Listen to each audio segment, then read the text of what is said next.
Welcome to my kitchen. My name is Chris.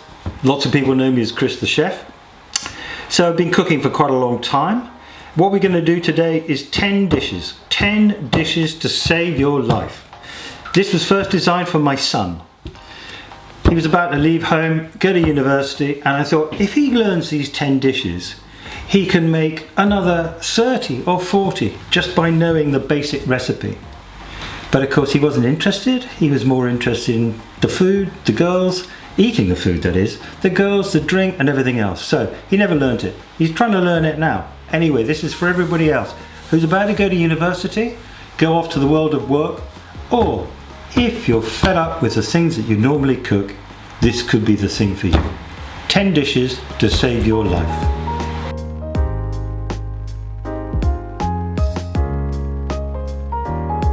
We're going to start with just a couple of things which I call it housekeeping really. So sharpening a knife. You see lots of chefs doing all this. It's not really necessary, and it also takes a great deal of practice to keep the right edge, the right degree of sharpening. The best way is to have your sharpening steel, and you want your knife at about 25 degrees. And you want to bring it right down like that, all the way to the tip. And then on the other side as well, all the way to the tip. And you need to do that a few times and do it nice and slowly. This way your hands are right out of the way, no chance of you cutting into yourself, which I don't recommend. And of course you've got to start with a knife that has got some basic sharpness. A totally blunt knife, that is not going to help it. Anyway, that's that. That's the way to sharpen a knife once your knives are a little bit on the sharp side. The second thing is salt. So, this is the salt we use to season water. It's just table salt. You know, buy it from any supermarket at any time. And then to season the food, we want this sort of salt. So it's nice and flaky, it's sea salt, it's got a much better flavour, and that's what we put on the actual food. So seasoning the water, or any bulky thing, and seasoning the actual food. So I'm going to got some potatoes on at the back, because we're going to do a roast, and this water needs seasoning, so I'm going to use this. I'm going to use a really good pinch, probably a wee bit more than that. And also, just like to show you, those potatoes, they're all cut to the same size, pretty much. So that way they'll all cook and be ready at the same time. Because if you have one that's enormous and one that's really small, obviously, one's going to be cooked before the other. So we're going to put these on, because we want to parboil those, and that way you get the rough edges to make them a nice crispy potato. And just by the way, this cooker here, it looks absolutely spectacular. It's broken down 9 times in 4 years. And it's a very expensive cooker. So I would not advise buying one myself. Next, we're going to do the chicken. And these rules really apply to all of roasts. It's about timing. It's about seasoning, and it's about remembering you've got it in the oven. I'm going to use a timer because as I've got older, my brain just disappears on me slightly every now and then. So here I've got some flavoured butter. So it's garlic butter, and I happen to have some saffron, so I'll put some saffron in it.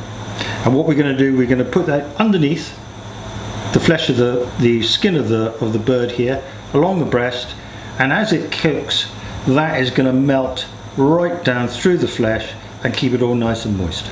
It's a simple thing. If you haven't got saffron, doesn't matter. You can add a herb, you can add lemon zest, you know, whatever flavours you like. Garlic and butter, perfect thing. I'm going to take these off because they just get in the way, but I will leave them in the pan.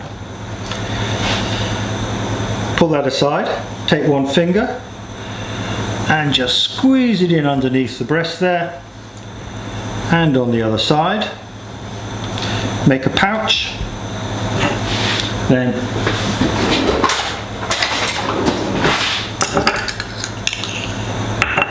take my butter, cut it in half, and on this side of the knife just slip it under there and slip it under there. Doesn't matter if any of it falls off, that bit can go inside, and then smooth that butter out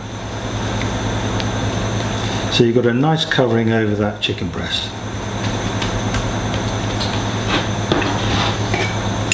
Take the last of that, put it inside.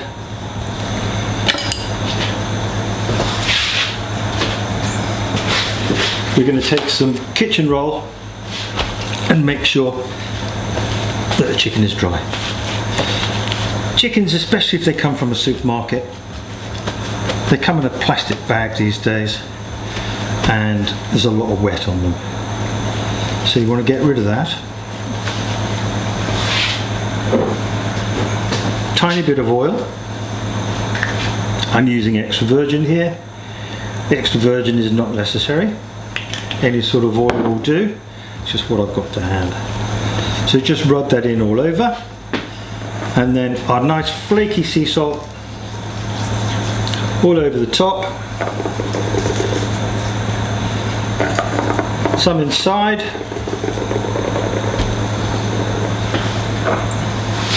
some pepper. Now this is pepper which it hasn't come out of a grinder. You'll see some bits are much bigger than others. So they are just, I've put this on a board. I've taken a wide knife, a wide bladed knife, and just crush like that, and keep crushing, and you get this lovely combination of textures for your pepper. So an ideal pan for this size of chicken is like this. It fits in very nicely, and what it means is that any juices that appear don't get taken away by the heat in the oven. Because it's nice and compact, there's less chance for it to evaporate out. So that's it basically. This chicken is a kilo. It's very inexpensive protein, and a good protein, a clean protein. And this was about £3.50.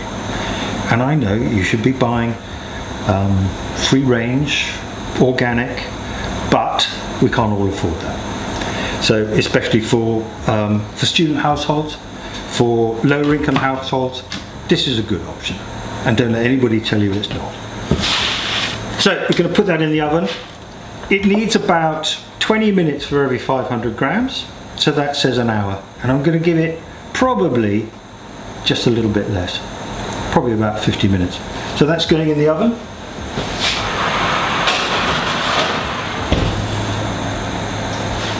The oven is 180 degrees, and I'm going to set a timer, because otherwise I may not remember it's in. I will remember, but I may remember too late. Done. That is it in the oven. You don't need to do anything more to it except halfway through, or if you remember, every 20 minutes, get in there with a spoon, take the juices that have come out, all that melted butter, and spoon it over the top. It helps keep the whole bird moist and adds flavour all the time you're doing it. Delicious.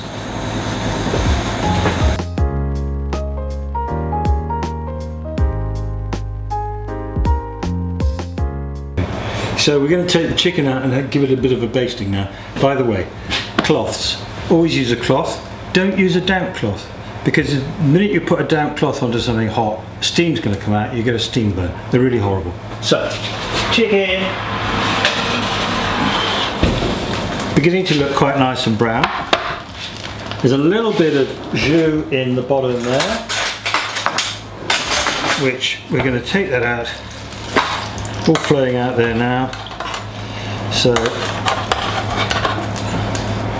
just a little bit of that over the top. That's all that flavour going back in.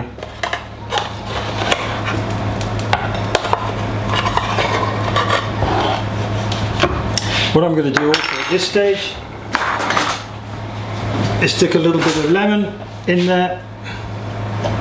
We've all got a bit of lemon. And I'm going to turn it round in the oven. So it went in that way.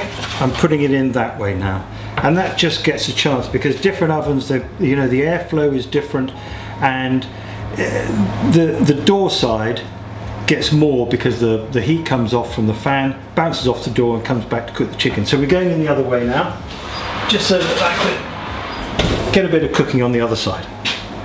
So next job is we're going to chop an onion. So plain brown onion, any supermarket, got them. Take the top off. Don't take the root off. We want that because it'll hold the oven together, the onion together, when we're chopping it. Down through there. Peel off the bits you don't want.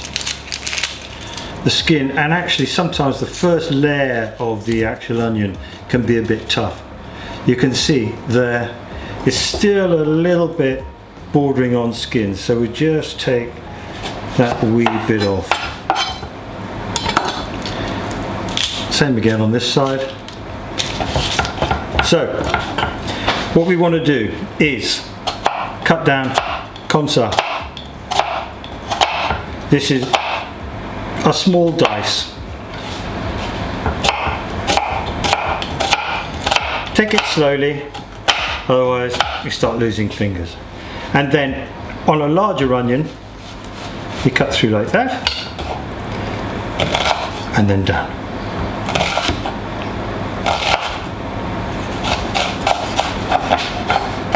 When it starts to get a bit more difficult, chop it that way, and then back to that way. Take the ends. Done. This is a little bit slimmer, so I'm not going to bother to cut that way. I'm just going to cut it that way. That's because I didn't cut it evenly. Take off the ends, and there we are. We got a diced onion. Next is garlic. Want a nice fat clove of garlic. Cut off the end of the garlic, the root bit, and then smack it with the wide side of the knife, and then as you can see the skin comes off really simply, really beautifully. Now when we're cooking onion and garlic together, you want to put the onion in first. You want to let it sweat. I know it's a horrible expression, but sweat for a few minutes, because if you add the garlic and the onion at the same time, not only is the garlic cut a bit smaller, it's also got more sugar and it'll burn quicker. So everything, meat, everything's got sugar in it, vegetables got sugar in them, which is how when we cook something and it burns, it's caramelized. All the sugars have come to the surface, they've caramelized in the heat, and then if you're not careful they go on to burn. So onions first, and then the garlic. Now I'm going to get a pan, a little bit of oil, olive oil in, onions in, and we're going to put it on this one here, because whereas I've got this huge cooker behind me, this is just a little bit easier to show you. So we're going to cook the potatoes now. I'm going to show you the potatoes. So they're cooked long enough so they've got a bit fluffy on the outside, and basically we just want to shove them around in the pan there, just to break up the edges, because all those broken edges, when the hot oil gets in them, that's when they become crispy, and who doesn't want a crispy roast potato? So in terms of oil,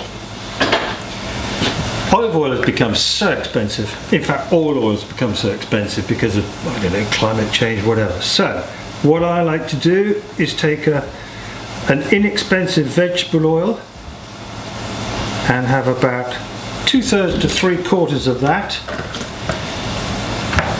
Then top it up with some good olive oil, and you can see the colour changing there.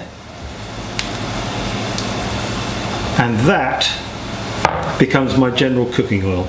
Now you may not have one of these little things, but you know, you'll have a bowl or whatever you need to use on the day. So different colour change.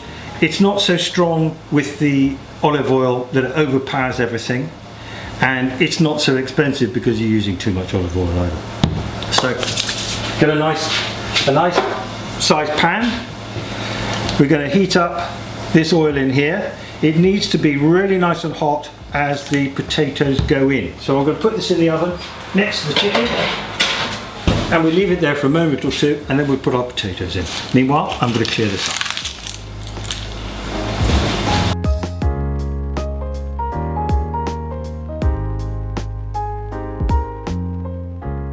So we got the onions here. Now they've been on for a few minutes.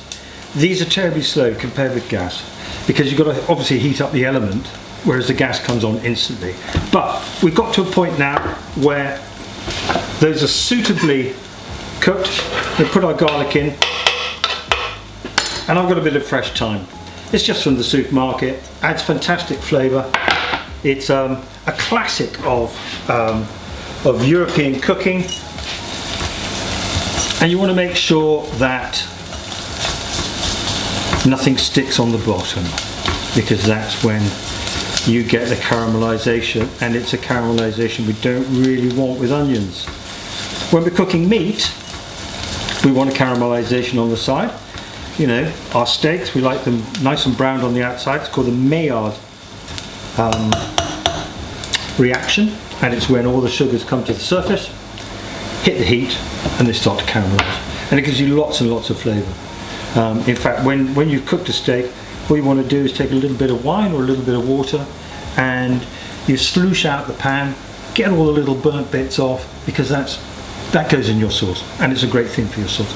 So tomato sauce, the marinara, classic, and really useful. You can use it on so many different things. So tomatoes, tinned tomatoes. There's a word about tinned tomatoes. If they're plum whole tomatoes, they're not quite as ripe as chopped, because the machines need to skin them, so they have to have them slightly more ripe than a chopped tomato. The chopped tomatoes are the super ripe ones. It doesn't matter, they get smashed up. They're going to get smashed up anyway. So we've got a tin of that in. I'm going to use a half a tin of water. So swirl it around, get all those tomatoey bits off the side. That goes in. Salt and pepper. So salt is not one of the table salts. This is for eating basically. So we want a bit of nice flaky sea salt in there. Bit of pepper.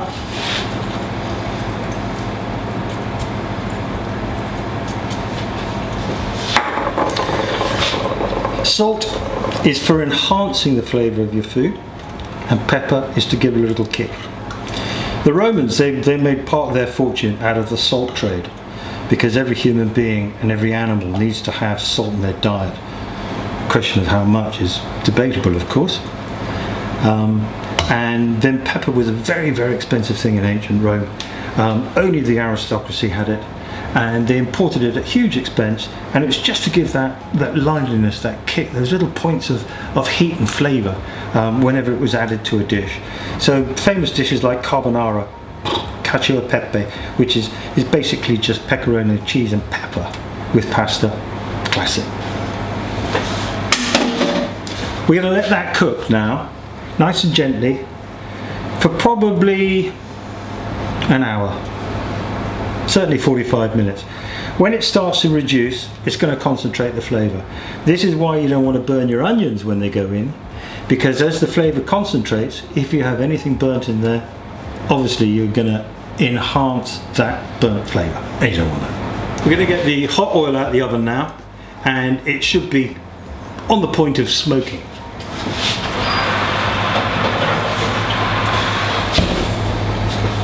So nice hot oil, potatoes in, and you can hear them sizzling. That's just what you want. And you can see them sizzling too. So take a spatula, cloth, very hot pan. The drier the potatoes, the better the crispness. Because obviously any moisture in there is going to arrest any crispiness. In fact, you know, the triple cooked chips, generally, they're cooked once, they're chilled in a fridge, the fridge dries them out, cooked again to create all the fissures and the cracks, chilled again, and then deep fried. And that's how you get the classic, very sort of glassy edged 3 triple cooked chips. So in the oven, and they'll need about 40 minutes, 45 minutes at 180, same as the chicken. Chicken's beginning to look really roasty toasty, and we're all loving this. There's a little bit of blood still coming out as I tip the bird, so he's not quite done, but we're not long away. Again, much more jus now. Spoon him over.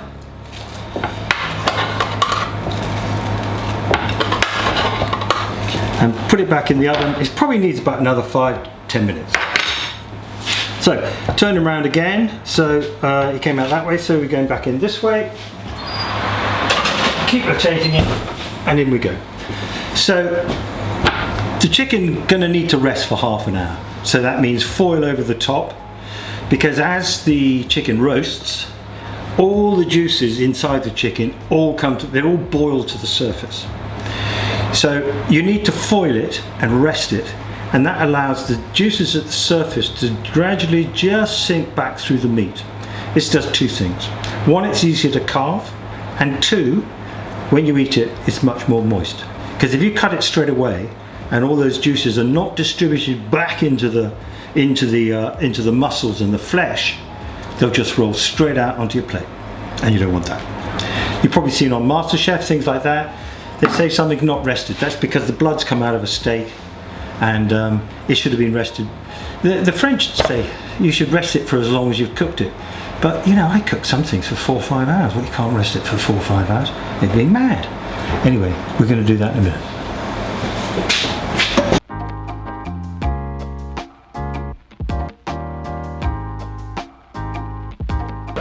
The chicken is out. As you can see, it's a beautiful colour. It's just what you want. The legs are a little bit wobbly, which is a sign that they're cooked. We're also going to stick a skewer in the side. This is the way to test. You put it into the thigh, and if the juices run clear, which they are, then it's cooked. I've also double checked it with a meat thermometer. You don't need to do that. That's a chefy thing. It's what I'm used to doing for health and safety purposes, really. Another thing about a chicken, when you get it out of its packet, don't wash it. All chickens have salmonella on the surface. If you wash it, you're just going to spread the salmonella to everywhere else on the bird. Cooking it for this long, at this temperature, is going to kill all the salmonella. So you are going to be safe. So just take that last bit of jus out. This is the basis of our gravy. We're going to get some foil.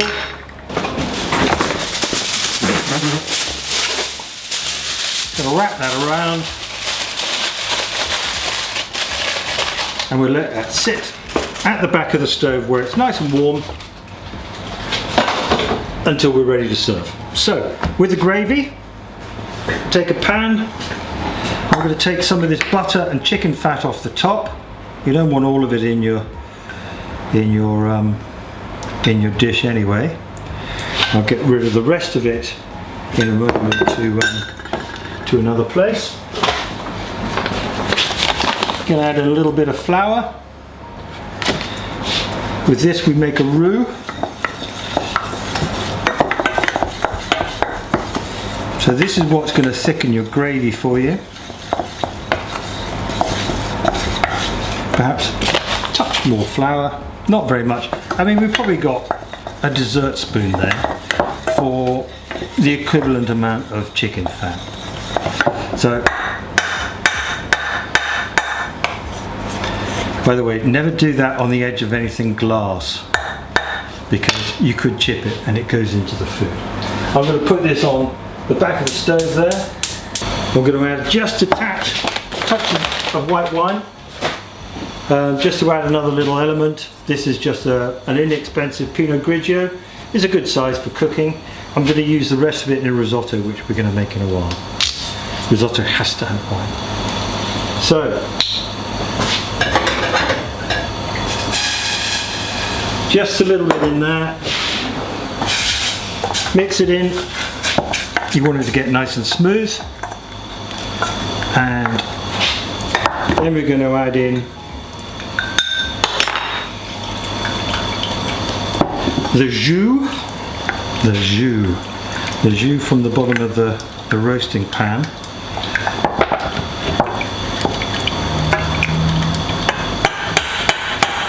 Now we've got it to that point, you don't want lumps, so we use one of these. This will get the lumps out. Even if you have to work a little bit vigorously.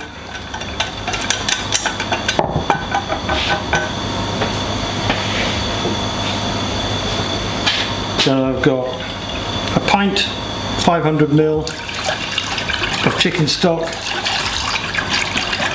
Probably won't need all of it, but I need that amount. We'll put that back on the stove. That'll thicken up.